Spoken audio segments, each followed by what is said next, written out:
Hello, my name is Matthew Marvin. I also go by the Poker Gypsy.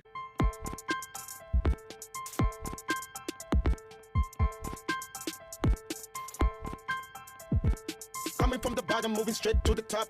Coming with the pull up for the #1 spot. Pushing my rap like a pusher on the block.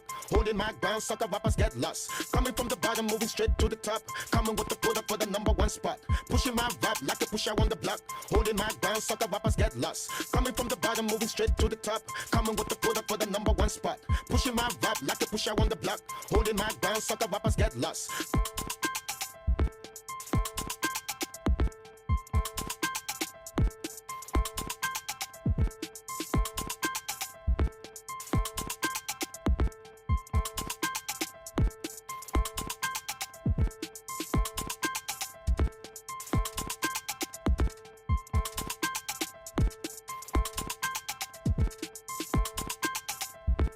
I was recently playing at Resorts World in Catskill, New York. They had a high hand promotion bonus running. I'm not going to go through the hand history because that's boring to me, but I ended up flopping quad tens. I had pocket tens in my hand. There was $16 in the pot by the time the river came. It checks all the way around to me. I bet $10. The 3 or 4 players behind me had folded. I say, hey, dealer, I got high hand. Now, at this point, there was a discussion between the dealer and another player at the table about whether or not my $10 goes in the pot.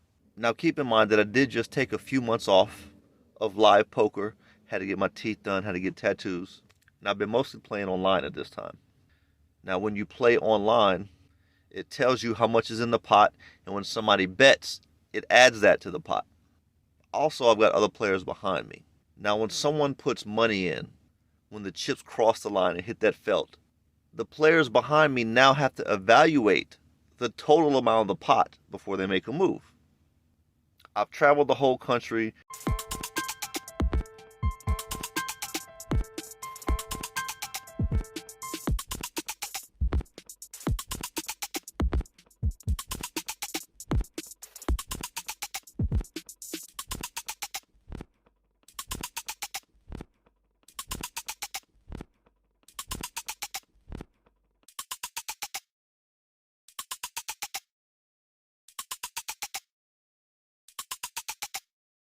Coming from the bottom, moving straight to the top. Coming with the pull up for the #1 spot. Pushing my rap like a pusher on the block.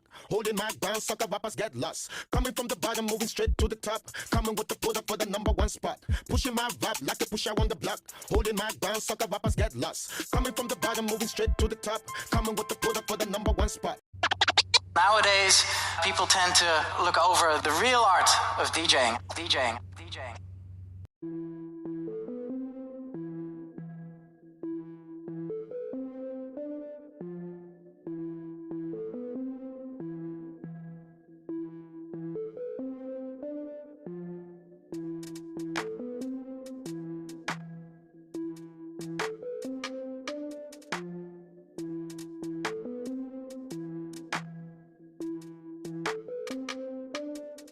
There's different house rules everywhere. Anyway, back to the story.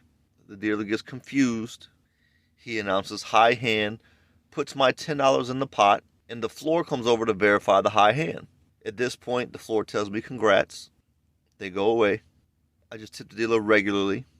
I say, hey, look, when they bring me the paperwork, I'll tip you properly. After about 15 minutes, the floor comes back. They give me the paperwork. They ask for my ID. I sign the paperwork. The high hand was worth $2,500. So I tipped the dealer $300 out of my pocket. I've already signed the paperwork. About 20 minutes later, another floor person comes out with my ID and my player's card. Then they tell me, look, we've reviewed the cameras. We can't pay you out your bonus. I've already tipped the dealer at this point. So just so everybody's caught up at this point, usually in order for them to pay out bonuses like high hands, some places have rules where you have to have both cards in your hand, which I did. But the other rule that usually exists is there has to be at least $20 in the pot. So this is where all the confusion is coming in. But anyway, they hand me back my ID and my player's card. And I don't say anything. I just go back to just sitting down and playing regularly.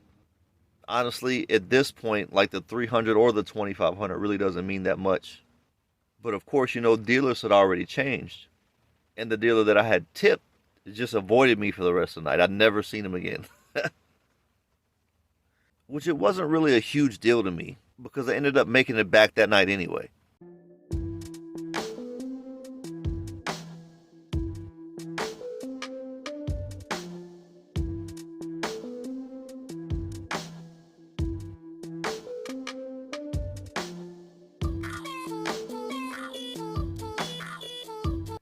I don't know if the dealers can legally hand players money or give back tips anyway, but I'm pretty sure they could have worked something out with the floor if they really wanted to. But in my situation, it just made the dealer look like they had no integrity whatsoever. Because he could have came and gave me my $300 back, I still would have gave him $100 of it. But I'm not gonna lie, look, I waited tables in my younger days and I did steal money from customers. I stole tips. So this one could also be karma. But if you learn anything from my rookie mistake, I hope you learn to wait until the casino pays you out in cash and then tip the dealer with it, regardless of if you sign paperwork or not. Hitting a high hand or a big bonus may be a little bit nerve-wracking, but try your best to control your emotions because it could end up costing you. And that's really the whole point of poker, right? Now, we'll also go on record in saying that no, this is not a situation where the casino just didn't want to pay out the bonus, because that $2,500 I was supposed to win for the high hand did roll over to the next bonus.